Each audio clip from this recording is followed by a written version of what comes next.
जय हिंद दोस्तों आपको पता है कि 8वें वेतन आयोग का अनाउंसमेंट हो चुका है 16 जनवरी 2025 को। अब उसी के संदर्भ में लेटेस्ट आज मैं आपके लिए 3 लेटर्स लेकर आया हूं जो अपडेट है।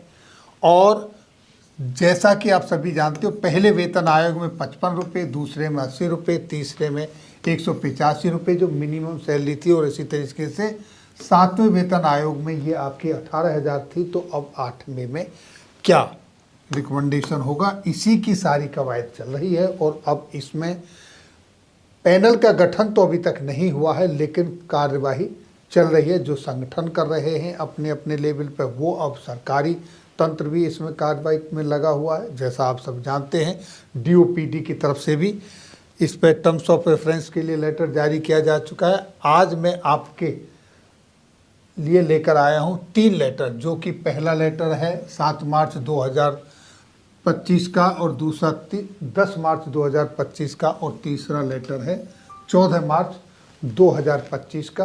तो आइए, इनसे पहले शुरू करने से पहले एक और इन्फॉर्मेशन। तो देखिए दोस्तों, एक इम्पॉर्टेंट इन्फॉर्मेशन जो कि कर्नल लामा जी द्वारा शेयर की गई है।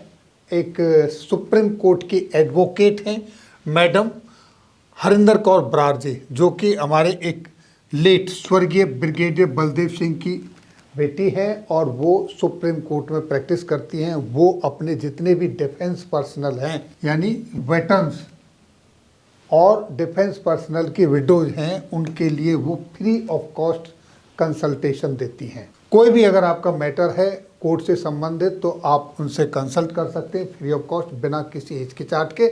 और इनका कॉन्टैक्ट नंबर आप हमारे व्हाट्सएप चैनल से ले सकते हैं। वहाँ पर ज्वाइन करेंगे तो वहाँ आपको पूरा डिटेल मिल जाएगा। चलिए अब चलते हैं एक एक करके वो तीनों लेटरों पर, जिन पे आज ये इन्फॉर्मेशन मैं आपके लिए लेकर आया हूँ। तो ये देखिए पहला लेटर, जो कि 10 मार्च 2025 का नौसेना मुख्यालय की तरफ से जारी किया गया है, और चारों कमांड को इसकी कॉपी दी गई है। सब्जेक्ट आप देख रहे हैं 8th पे कमीशन, और इसमें जो नेवल के सिविलियन स्टाफ्स हैं उनके संदर्भ में ये लेटर लिखा गया है। और जितनी भी कमांडें ये चारों, उनको कहा गया है इस संदर्भ में कि वो एक बोर्ड ऑफ ऑफिसर्स का एक वो बना है पैनल, और उसमें जितनी भी उनके अंडर में यूनिट्स हैं, यूनियंस हैं, फेडरेशंस हैं, एसोसिएशंस हैं, उनसे वो रिकमेंडेशन लें, उनके प्रपोजल, उनकी डिमांड क्या हैं, फिर उसको स्क्रूटनाइज करें और उनको कंसोलिडेटेड करके 15 मई 2025 तक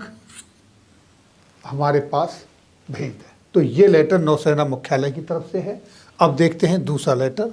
दूसरा लेटर देखिए, ये आपके सामने है national ex serviceman coordination committee, जो कि पूर्व सैनिकों की एक संस्था है, और जिसको MOD मिनिस्ट्री ऑफ डिफेंस द्वारा रिकॉग्नाइज किया गया है। ये 14 मार्च को उनकी तरफ से लेटर दिया गया है, और उन्होंने जिनके भी एफिलिएटेड उनकी यूनिट्स हैं उन सबको कहा है कि वो अपने जो उनकी डिमांड है, जो उनके प्रपोजल हैं, जो वो चाहते हैं, वो सारे के सारे फर्स्ट वीक ऑफ अप्रैल तक उनके पास भेज दें।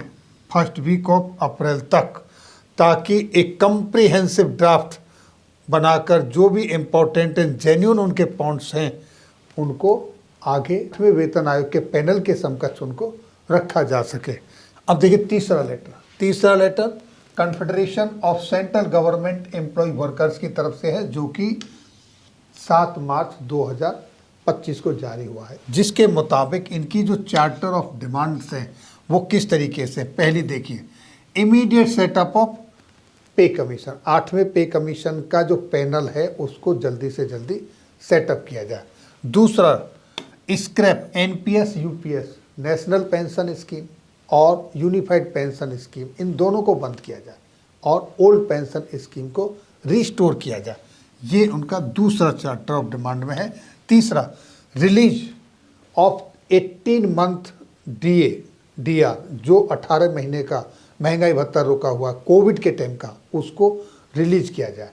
दूसरा, जो 15 साल तक रिकवरी होती है कम्यूटेशन की, उसको 12 साल में रिस्टोर किया जाए, 15 साल की बजाय।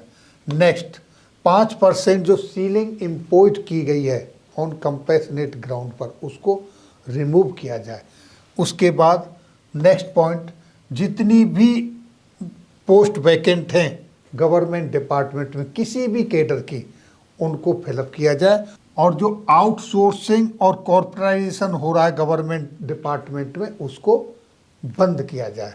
इसके बाद next, ensure democratic functioning of association federation as पर JCM, जॉइंट कंसल्टेटिव मशीनरीज का जो मैकेनिज्म है, उनके मुताबिक जो डेमोक्रेटिक फंक्शंस हैं, जितनी भी पूर्व एम्प्लॉयज़ की संस्थाएं हैं, जो सेवानिवृत्त कर्मचारियों के फेडरेशन या संस्था हैं, वो डेमोक्रेटिक तरीके से फंक्शन कर सकें।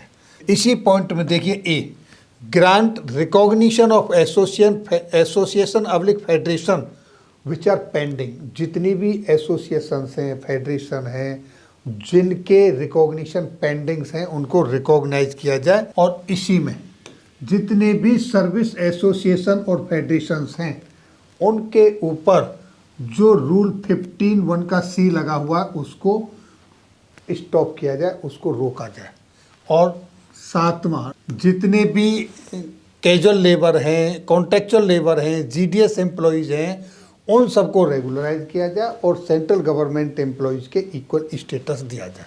तो इस तरीके से ये सारे पॉइंट्स रखे गए हैं।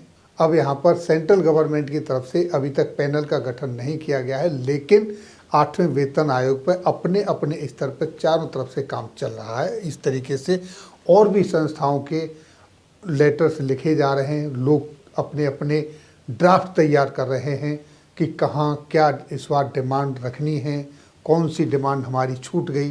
तो दोस्तों, इस तरीके से जो भी पेंशनर्स हैं या जॉब में हैं या गवर्नमेंट बॉडी हैं, वो सारे जो विसंगतियां हैं उनका प्रिपरेशन कर रहे हैं, जो प्रपोजल रखने हैं वो तैयार कर रहे हैं, क्या डिमांड रखनी है 8वें वेतन आयोग के लिए, उनकी तैयारियां चल रही हैं। इस तरह की सारी इन्फॉर्मेशन, ये लेटर, अगर आपको सारे लेटर पढ़ने हैं इन डिटेल, तो आप हमारे व्हाट्सएप चैनल पर जुड़ जाएं, वहाँ आपको ये सब मिल जाएंगे। ये भी मिल जाएंगे, इससे पहले जो और लेटर डले हुए हैं वो भी मिल जाएंगे, और आगे आने वाले भी आपको वहाँ पर मिलते रहेंगे अप टू डेटेड। तो ये थी जानकारी आज की इस वीडियो में। फिर मिलेंगे आपके वेलफेयर से जुड़ी किसी अन्य जानकारी के साथ अगली वीडियो में। तब तक के लिए जय हिंद, जय भारत।